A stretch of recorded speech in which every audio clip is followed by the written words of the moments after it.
was required to treat them all as equals. Marry women of your choice, 2, 3, or 4. But if you fear that you will not be able to maintain justice between your wives, then marry only one. The modern world has frequently come to view Islam as male-oriented at best and misogynistic at worst. But in truth, Muhammad's teachings brought women new rights that would not be achieved in the Christian world for centuries. The first was the right to life.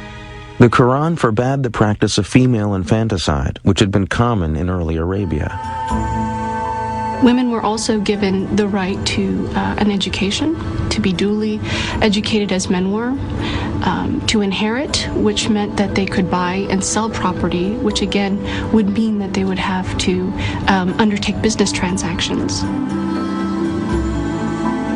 The custom of Muslim women wearing veils is mistakenly pointed to as another indication of Islam's prejudice against women.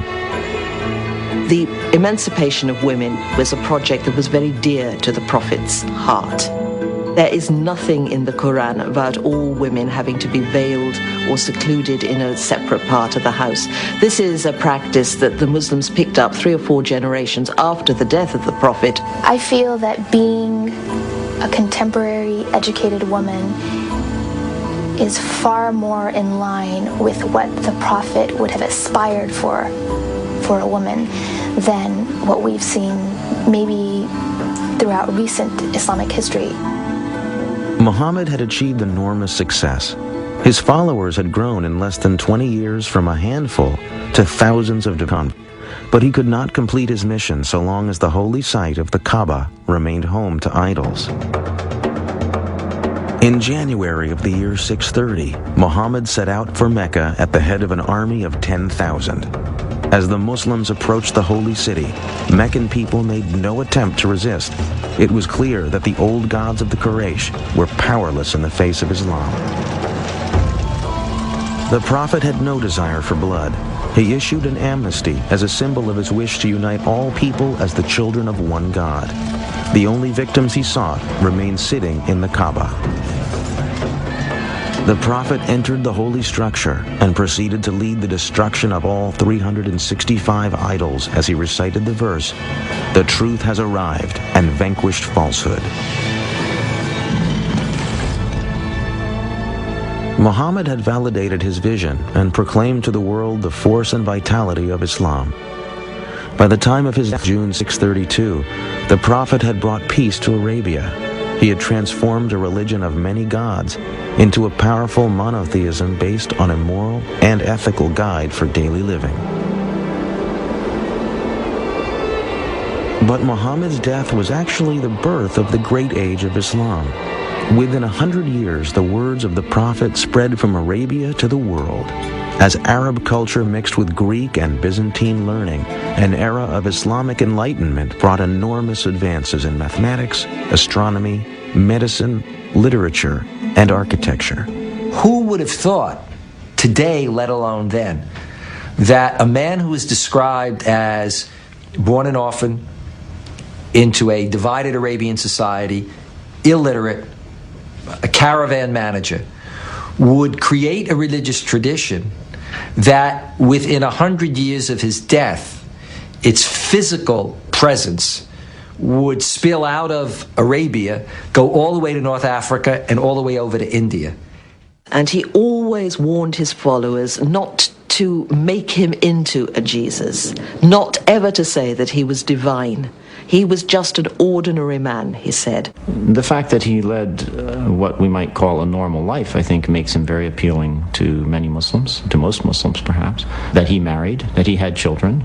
These are all things, I think, that make him very approachable as a model for people. So many centuries after it ended, Muhammad's life remains the foundation of the faith he founded.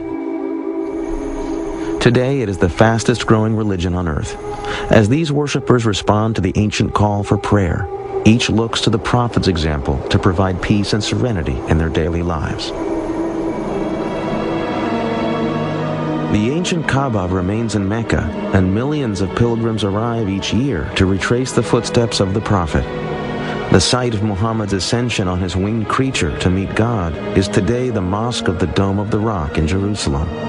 Muhammad's gateway to heaven has tragically become the focus of enmity and hatred between two peoples who trace their ancestry to the same beginnings. Some Muslims who partake of violence use the words of a compassionate man to legitimize their acts of cruelty and hatred. They cite verses of the Quran as inspiration for their monstrous ambitions.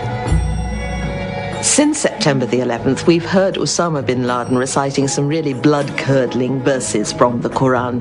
But what bin Laden fails to do is to mention or recite the verses that in every case succeed these ferocious verses, which say, "But forgiveness is better." If one wants to take one part of the story, one of the chapters, and develop a conception of the Prophet upon that single chapter, well, of course it's going to be very distorted, and the Prophet is going to be understood as a man of violence and a man of hate. When people commit violence and injustice in the name of Islam, they are committing violence and injustice against Muhammad and God. For peace to come to a troubled world, Muslim and non-Muslim alike will have to find a source of trust and acceptance of their common goals. One such source could be a better understanding of the life of Muhammad. Cleansed of the selfish motives that some terrorists wish to give them, the words of the Prophet remain to offer hope and optimism to a troubled world. Whosoever killeth a human being, it shall be as if he had killed all mankind.